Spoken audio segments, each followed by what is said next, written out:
Joining me, Chua, on Journeys Within, where counselors and other experts shine a guiding light on some of the common personal challenges we may be experiencing so that we can find our way towards personal growth in our own journeys through life.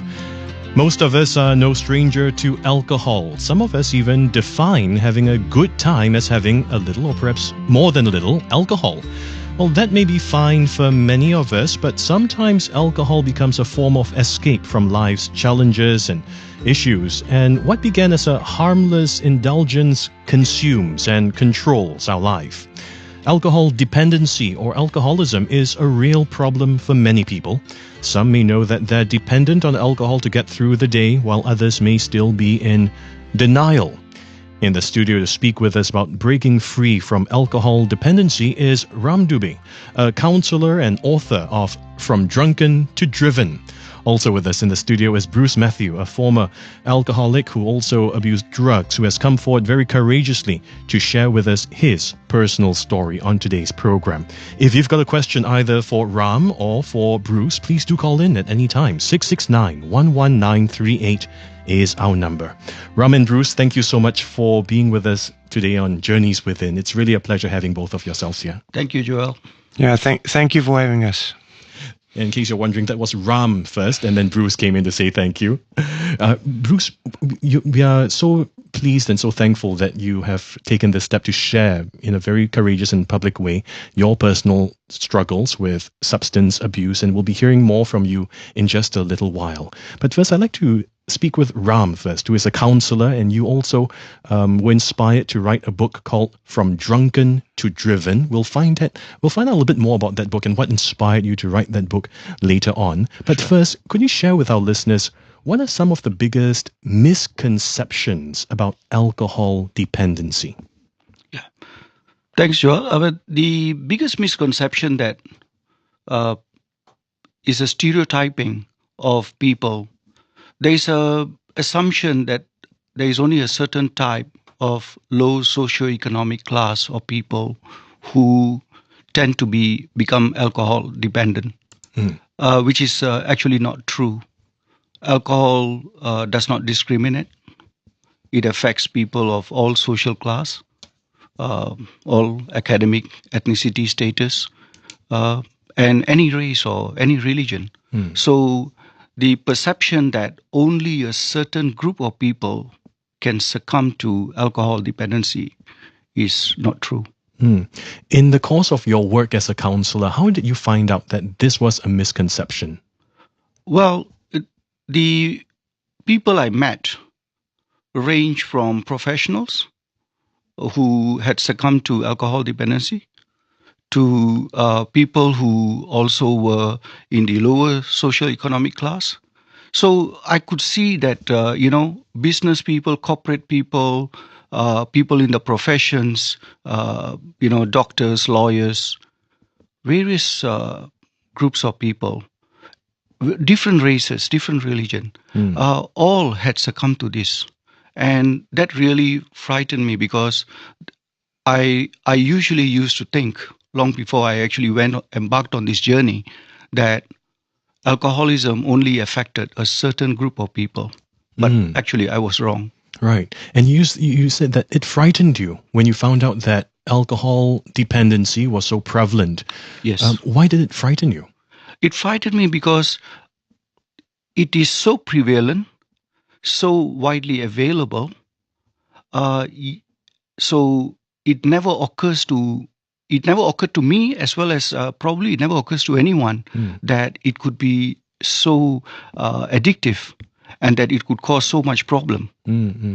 So that is the thing that frightened me, that, innocently taking alcohol, but then not realizing when you cross the limits and when it turns into a dependency problem, really can ruin lives of people, not just themselves, but their families and also the community. Absolutely. And, just before the program started, you and I were chatting together with Bruce as well about that line. Where is that line between acceptable alcohol consumption and alcohol dependency? Oftentimes people cross that line without even realizing that they've crossed that line.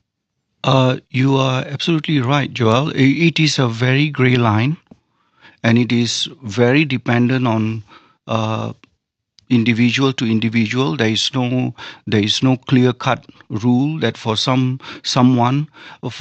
people taking a glass or two of beer regularly, nothing wrong. They seem to be okay with it all the while. But for some people, even a glass or two of beer can intoxicate them into doing very unhealthy things and bringing harm to themselves as well as to others. So when you cross the line, depends on a wide variety of factors. It could be your age, your health status, your mental status at that point of time, the environment you are in. So a whole host of factors could be a cause of you getting that dependency. And what are the effects? What are the negative effects of alcohol dependency that you've come across that have really startled you in your work as a counselor?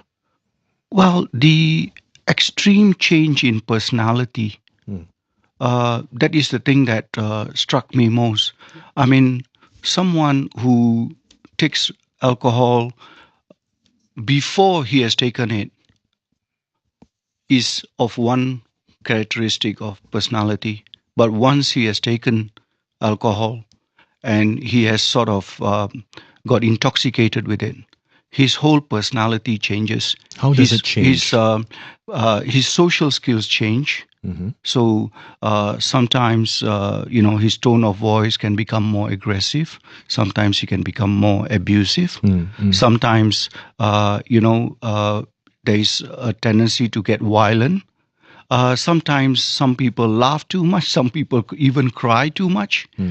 So you find that very absurd behavior comes into a person whose otherwise normal behavior is something else. So, yeah. Why do people become dependent on alcohol? Why do they turn to alcohol in such an excessive way to begin with? They could be turning to alcohol for a variety of reasons. Some people started off turning to alcohol purely as a social thing. But then when they realized that sometimes when they were a little stressed out or so, then this was giving them a bit of comfort, so they went to it. Some people started off with alcohol because it was a functional thing. They needed to have it as part of their job. The nature of the job expected it. So they went into as a part of functional thing, but then it went overboard later on. For some people, it is purely something that they go in and take it as a medicine. They think that it's a medical cure for some things. But then people actually think that alcohol could be medicinal? Well, I have come across people who believe that for certain kind of ailments, a little bit of alcohol is good for them. Some people even assume wrongly or rightly that it puts them to good sleep. Okay. But actually, it works the other way around. Exactly. So a lot of people get dependent on alcohol, but this normally start off innocently. Normally, when they start off, they don't realize how addictive alcohol can be. And it then grows onto them. It then leads them slowly. It's like a thief. It just steals up on them. It takes them into it. It creeps up on them without them even knowing. Exactly. Yeah, Joel, earlier you were saying that when does a person cross the line? Yeah. I guess when you allow the alcohol or any form of substance to affect the quality of your life, right? That should be an indication as to when you have crossed the line. Right. Yeah. And you are speaking from personal experience. Yes. Right. Tell us a little bit more later when we continue the program. We're talking to Ram Dubey, a counselor and the author of the book called From Drunken to Driven. He's worked with many individuals in the course of his work as a counselor who were dependent on alcohol, and as his work as a counselor, helping them to break free of that dependency. We're also hearing from Bruce Matthew himself, who's recovering from substance dependency as well, alcohol being one of the substances that Bruce is recovering from, and he'll be sharing with us his personal story in just a little while. Do stay with us on Journeys Within on 938 Now.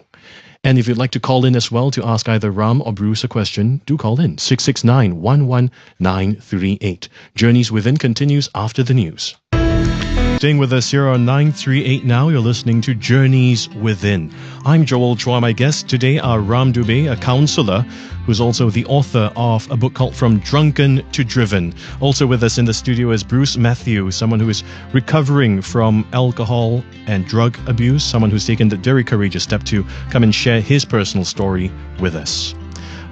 Bruce, we want to get to your story in just a little while, but first I want to go back to Ram. Ram, Drunken to Driven, what inspired you to write the book? Well, what really inspired me was some personal experiences that I encountered in my growing up years. I grew up in Little India, and obviously I saw, my neighbors and the issues that were happening with alcohol around me.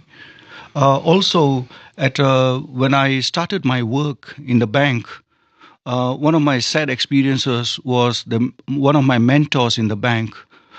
He passed away due to an accident. He was intoxicated while crossing the road, and he was hit by a speeding car, and he died on the spot. A few years later, one of my relatives committed suicide because he was drunk, went up on a high-rise building and jumped. So all these experiences, plus many others that I observed in the corporate world when I was working, plus also during my journey as a counselor, told me that we seem to be taking alcohol addiction a little lightly as compared to any other addiction. Although when you really talk to someone like Bruce, you will actually realize that alcohol is as dangerous, if not more dangerous, than many of the drugs that we have in the market today. And Bruce, you are perfectly placed to share with us that perspective because you've lived through it, you are living through it, you are recovering from substance abuse, alcohol being one of the substances, and you were sharing with me earlier that it was a substitute for you. Alcohol was a substitute for you because you've also had a relationship with hard drugs as well. Share with us your story, Bruce. Okay, I started getting involved with drugs at the tender age of 13. As per all drug users, you start off with the soft drugs, then you sort of go on to the hard drugs. What are soft and hard drugs? Okay, soft drugs are drugs like marijuana, and hard drugs would be, during the 80s, only heroin was available. So at the age of 15, I was already addicted to heroin. Wow. Yeah. How did you get involved at such a young age? Well, I mixed around with the wrong bunch of people. I joined a gang. Then just 1 week into getting involved in the gang, I was introduced to marijuana. And from there, that same person introduced me to heroin just like 3 months later. Marijuana was the so-called gateway. Exactly. Right. And how did alcohol come into the picture? Well, there were times after, anyway, just to let you know, I've been in prison 5 times for various cases. All of them are either for drugs or drug-related cases. For those times that I told myself, I've got to stop all this taking of drugs and everything, there seemed to be this void in my life that I need to fill up, and alcohol was the substance of choice that I used. I thought it was perfectly okay, all right, but then it wasn't. It was just a substitute, right. And for the very reason that it was legal, all right, I thought it was okay. Like what Ram alluded to just now, a lot of people have the conception or the misconception that alcohol is the lesser evil. And was that your thinking as well, that you wanted to break free of the hard drugs and therefore if I used alcohol as a substitute, it's the lesser of two evils? Well, in my mind, it wasn't even an evil because it was legal. Any form of addiction, whether it's alcohol or whether it's drugs, is bad. Okay, because if it were to affect the quality of your life, all right, the way your behavior, it is bad. Your own personal experience, how did those substances, whether it was drugs or whether it was alcohol, how did it specifically start to affect your quality of life when you started becoming addicted? Like what Ram shared earlier. When a person is addicted to any substance, his persona changes. Okay, it's exactly like Dr. Jekyll and Mr. Hyde. Right. You know, you are a certain personality when you're unaddicted, okay, and you are the exact opposite when you're addicted. You know, I would consider myself. I used to look at myself as a zombie. Right. You know, the minute I open my eyes is about, where am I going to find my next fix? Where am I going to find my next fix? Right. And after I've gotten my fix, it's about where to find the money to get my next fix. You know, anything else is secondary. Right. You know, how did your personality change? You talk about how when you become addicted to a substance, whether it's alcohol or whether it's drugs, your quality of life changes and your personality changes. How did yours change? everything else is unimportant. Not my family, not my friends, not my job. Okay. There was only one thing, one goal in my life, and that is to get my high. Right. And that high for you came from drugs, it came from alcohol. And you shared with me earlier before we started the program, the high that you got from drugs was different from the high that you got from alcohol, but it was a high anyway, and that's what you were chasing. Exactly. You know, what I was chasing is a high. All right. If I couldn't get that high from drugs, I got that high from alcohol. Anything that could give me a high. You know, there were instances where I could not find drugs because I couldn't find my pushers. What I did was I sniffed glue because glue gave me a high anyway. A lot of us think that for people who turn to substance abuse and become substance dependent, they are really trying to numb themselves, trying to find an escape from life. Was that what you were experiencing? That is the funny thing about being addicted. All right, like what Ram shared earlier. Initially, you know, when you get associated with alcohol, it would be on a social level. It's the same as drugs, you know, party drugs. You know, it's on a social level only when you go clubbing and stuff. Okay, when you want to get happy, you get drugs. But when you are addicted to any substance, you want it when you're happy. You want it when you're sad. It becomes, like you said, it consumes your life. It becomes Exactly. the end all and be all in your life. Exactly. Well, that is not just thought-provoking, that's eye-opening and quite startling as well. And, you know, when you shared it, because you've been there, you shared with such conviction and with such, I mean, I can hear the pain as well as the struggles in your voice when you were sharing your experience with us. Where are you now in your journey? Okay, before I get to that, the sad thing about addiction is it not only affects yourself, but it affects your loved ones. Absolutely. You know, you are not the only person that's suffering, but the people around you, every one of them, they're suffering with you or for you. I'm at a stage in my life where I would consider myself a recovering addict.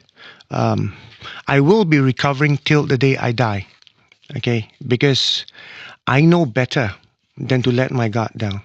Because the day I become complacent, the day I let my guard down, all right, that would be the day, all right, I would get back to drugs again. And it's happened before. Yes, it had happened to me before. Right. Yeah. Bruce, thank you so much for sharing your story with us so powerfully today on Journeys Within. We're going to be hearing more about your story in just a little while when Journeys Within continues. My guest today, Bruce Matthew, just heard from him, and also Ram Dubey, a counselor and the author of From Drunken to Driven. If you've got a question for any of them, do call in when Journeys Within continues in just a little while. 669-11938 is, as always, our number. Do stay with us. The news is up next. Today, Ram Dubey or Bruce Matthew, please do call in the remaining moments of our conversation this evening. 669-11938 is our number. For news and information that matters, 938 Now.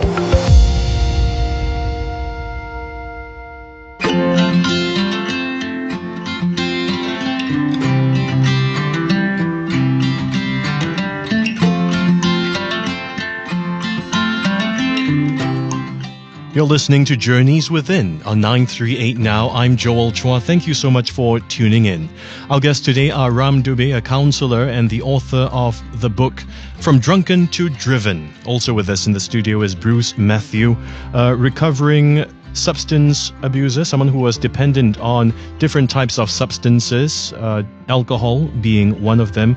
He shared his personal story very powerfully with us in the earlier part of our conversation, and we'll be continuing to speak to Bruce throughout the program today as well on Journeys Within.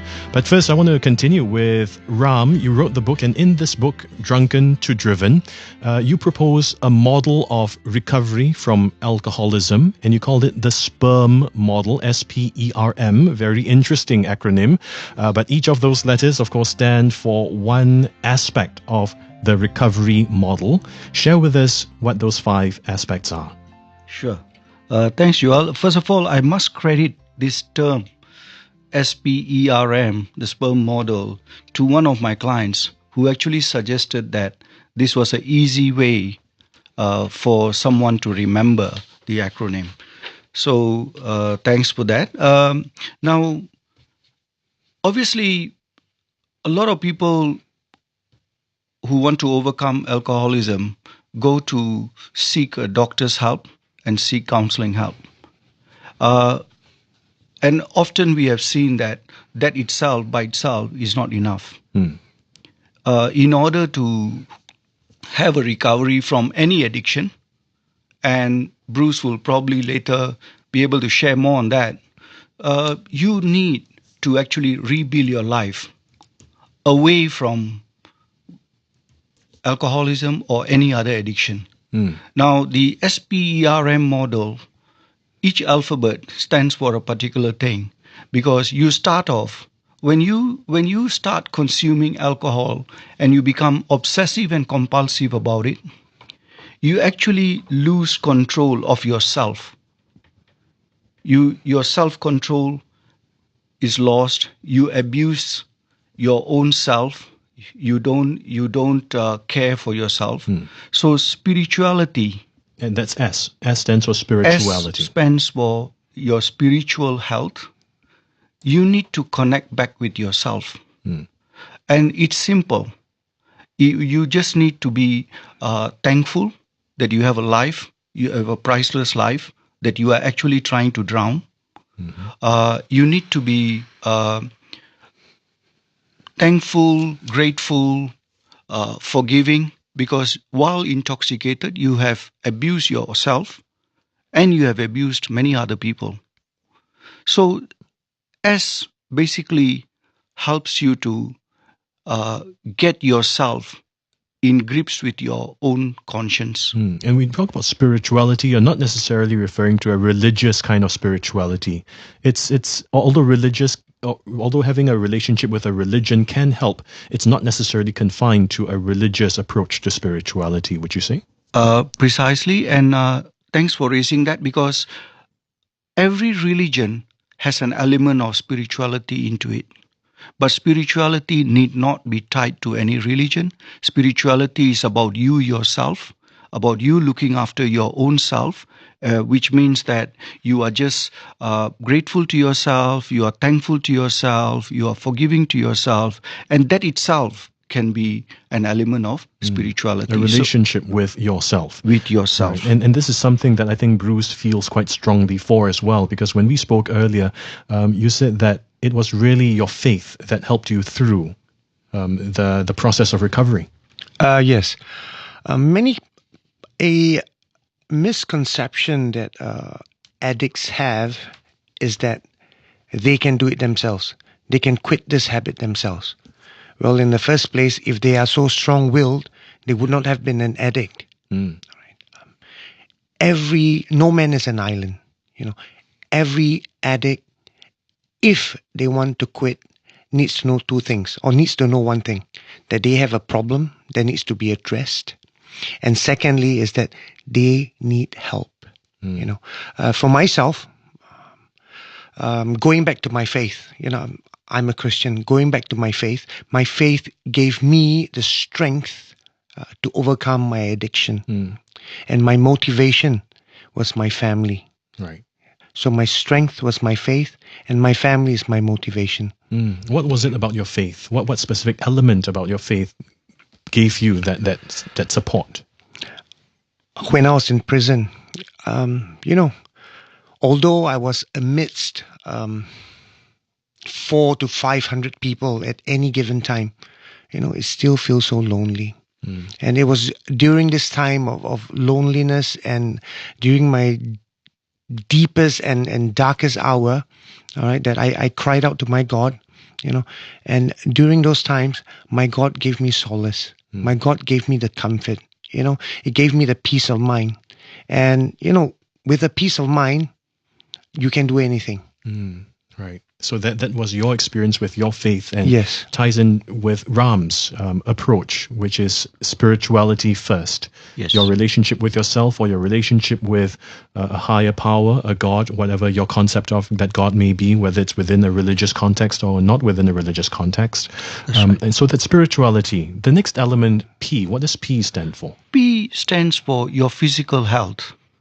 You can't start working on your physical health if you have not empowered and affirmed yourself through your spiritual health. So you need to have your spiritual health in place first before you work on your physical health. And your physical health, basically, you have a battered body. Because when you take alcohol or any drugs, you basically don't eat properly, you don't sleep properly, you lose your ability to exercise. Well, you either overdo things or you don't do those things. So building back your physical health by concentrating on 3 areas, which is your eating habits, your sleeping habits, your exercise habits, builds back your physical health. Eating, sleeping, and Exercise. Yeah. Right. And Bruce wanted to share your experience with this aspect. Okay. Many people would not feel that, or they would think that after I quit alcohol, everything would be fine. I had the opportunity to work in a halfway house before. And I have seen recovering alcoholics, people who have not touched alcohol for 3 years. Okay. And in those 3 years, they still could not sleep properly and they could not eat properly. Although they have not touched a drop of liquor for 3 years. The effects of alcoholism. Yes. It lasts for years. Exactly. And what would you advise someone in that position then to do to rebuild his physical self? So that brings me to the next element, which is E, which is your emotional health. So as you start working on your spiritual health and you move on to build your physical health, you then go on to work on your emotional health. Because what happens with alcohol is that it puts you on an emotional roller coaster. As Bruce says, you can't sleep, you get a very troubled mind.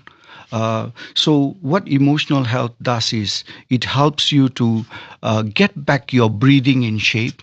So you learn calm breathing, you learn deep breathing, you learn to meditate, you learn to enjoy some form of relaxation like a music or dance or some form of art. So you need to do one of those things or all of those things to help bring back your emotional health, which is the E element of it. I want to ask also, Bruce, in your experience, what aspect of your emotional health was most significantly affected when you were dependent on substance, whether it's alcohol or drugs? Self-confidence. I had zero self-confidence. When you are addicted to a substance, like I've said, every waking moment is about getting your high, and after you have gotten your high, finding the next high. And it's about begging, borrowing, or stealing money for your next fix. But self-confidence is almost as though I'm nobody. I can't do this without that drug or that drink. I can't function. I can't function at all without my fix. May it be going downstairs to the store to get something. May it even be crossing the road. Without my high, I just cannot do it. And when you're free of the substance, how do you feel? as far as the self-confidence is concerned? It's coming back to me. The road has not been easy, but it's coming back to me. Through the help of my friends, through the help of people that I've known recently, through the help of counselors and my faith in God, I'm slowly getting there. I'm so happy to hear that. And I'm sure many of our listeners who are listening to you share your story are cheering you on as well, and they're very, very heartened to hear you say that. We are speaking today to Bruce Matthew, who is recovering from substance dependency, alcohol being one of them. Ram Dubey is also our guest in the studio today. Ram is a counselor and the author of From Drunken to Driven. We'll be continuing our conversation with both of them in just a little while. Do stay with us here on Journeys Within on 938 Now. With me in the studio today is Ram Dubey, a counselor, as well as the author of a book called From Drunken to Driven. He's here to share with us his experience helping individuals who have become dependent on alcohol find their way towards recovery. Also with us in the studio is Bruce Matthew, an individual who has very courageously taken that step forward to inspire other individuals who are listening in right now who may be in a situation where they find themselves being dependent on a particular substance, whether it may be alcohol or maybe even some drugs, because Bruce has been there, he has walked that path, and he is now walking that path towards recovery as well. And Bruce has been sharing his story so powerfully with us over the past 45 minutes. Ram, you were sharing with us your SPERM model to alcohol recovery, SPERM, a very interesting acronym. It certainly catches the attention and helps people remember the various elements. You spoke about the first 3 of the 5 elements just before we took the break. S stands for spirituality, to work on the spirituality part. P stands for your physical health. E stands for your emotional health. And then now we want to talk about what the R and the M stand for. What does R stand for? R stands for the relational health. Because what happens is that when you get into a problem of alcohol dependency, you tend to, first of all, have the wrong relationships with the wrong type of people who egg you along to continue drinking, even though they know that you are in a bad situation. You lose your good relationships. You tend to sometimes lose your family because you tend to be abusive. When you go home, you might be doing very well with your friends partying, but when you reach home, you might become very abusive. So you lose your good friends, you lose your good family members, you lose your support network. And rebuilding relationship health means rebuilding your family network, your as Bruce shared, coming back, getting grips with your family, because they are one of the best support system that one can have. Right. So family, good friends, not the ones that encourage you to drink, but those that actually help you out of the drinking. And then good support networks, joining support networks, going out, doing some volunteer work, helping other people, so that you pay forward for coming out of the problem. So relational health is that. Next thing is your mental health. What happens is that alcohol dulls your mind. You are, as Bruce just rightly said, you are preoccupied into thinking nothing but drugs and alcohol. That's When's what the you next want. high? When's the next high? That's it. So in order to, your mind has sort of got closed out to everything else. You have stopped learning. You have stopped reading. You have stopped writing. And mental health means you go back to doing some of those things. Go back to learning something new. Go back to reading something. Go back to writing something, so that you start getting your mind working out of the drugs or the alcohol once again. So that is in summary the SPERM model. The acronym stands for rebuilding a new life. Because sperm gives new life. And that's the reason why this acronym was that. Yeah. Right. Spirituality, physical, emotional, relational, and mental health. Yeah, that's a really good way to remember these different aspects. A holistic approach to rebuilding who you are as a person, walking out of that that shadow of alcohol dependency and finding yourself once again, your true self for who you really are and who you really want to be. What's the toughest part of that road towards recovery from alcoholism? Well, the toughest part of the road is that you will always be on recovery. Like cancer or like any other disease, once you have it, once you have been addicted to alcohol or any other drug for that matter, you can't go back to casual use.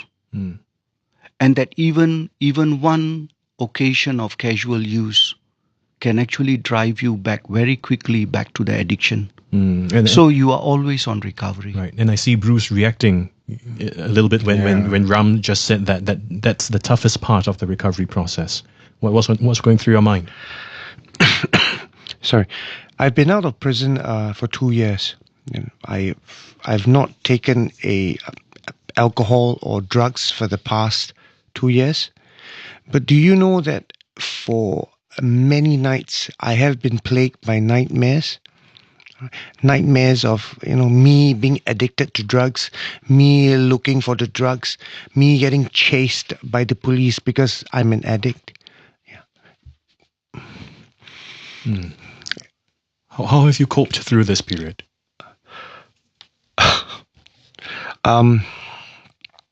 Each and every time I wake up, I'm so glad that it was just a dream. What I'm trying to say is that it will always be with me. All right, I will always be a recovering addict till the day I die.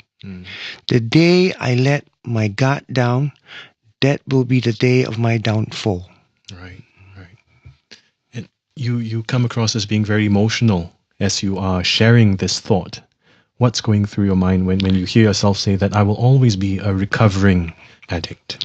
Because many years ago, after my 4th stint in prison, I told myself I need to change my life around. After prison, I worked 2 jobs, I saved up money, started my own business. Things were going so well. I was earning like 5 figures every month. And then I became complacent. All right. I started feeling invincible. Nothing could happen to me. And lo and behold, one fine day, I happened to meet a friend. All right. And in all the places in the CBD area. All right. And this person, I can tell you, is a typical, for lack of a better word, mud rock. You won't find him in a CBD area. I asked him what he was doing here. He told me he was sending drugs to someone. All right. And he just asked me this simple question. Hey, how have you taken any recently? I said, no, I've been off it for some time. How do you want someone? I got one spare one. I give it to you. All right. And and that started the spiral exactly. again. I should have ran, but I did not. Right. And so it brings back that idea, which is so powerful, powerfully etched in your mind, in your consciousness, that you will be recovering for the rest of your life. Yes. And it's you cannot be complacent. I cannot. Right. Not even for a minute. Right. And it's so important to have people around you to support you through this journey. Yes. Yeah. And who's your support network now as you go through this process of recovery? Right now it's my family and my church. Yeah. And there's also a group of new friends that I've built a life around. I do a lot of volunteer work. I do give talks to delinquent students and also recovering addicts. Basically just sharing with them my story and just letting them know that, hey, there is hope. Yeah. And if I can do it, you can do it too. Bruce, thank you so much for inspiring us with your story today on Journeys Within. I'm sure many of our listeners, if not all our listeners, are moved, incredibly moved, hearing the journey that you've taken in your own life as well. And we wish you all the very best in the journey that you will continue to take for the rest of your life. And we know that with the spirit that you have, with the strength that you have, you will make something good out of your life. Thank you so much for sharing this story with us. And for Ram as well, Thank you for coming into the studio, Ram, to share with us what inspired you to write the book From Drunken to Driven, and to share with our listeners the holistic approach to recovering from alcohol dependency. My guest today has been Ram Dubey and Bruce Matthew. You've been listening to Journeys Within on 938 Now. I'm Joel Chua. Thanks for listening in.